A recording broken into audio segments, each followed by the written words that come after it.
Update na po tayo sa epekto ng Bagyong Ada. Kausapin po natin si Pag-asa Weather Specialist, Benison Estareja. Magandang umaga at welcome po sa Balitang Hali. Morning po, Ms. Connie. Maliit po ba yung tsansa na mag-landfall pa rin itong Bagyong Ada? At pwede ho bang pakidescribe yung magiging effect at saan-saan pong mga lugar kaya?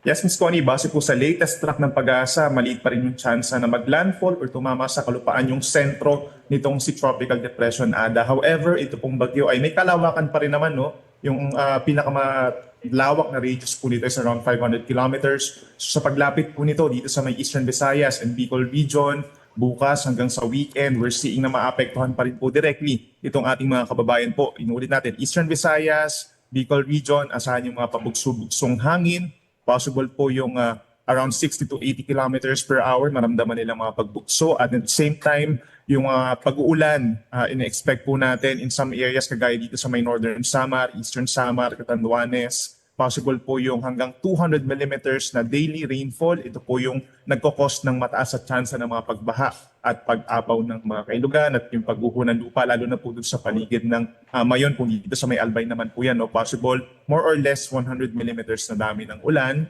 Daily rainfall po yan, pagsapit po ng Friday and Saturday. Posible bang madagdagan pa ho yung mga lugar na nasa ilalim ng wind signal number 1?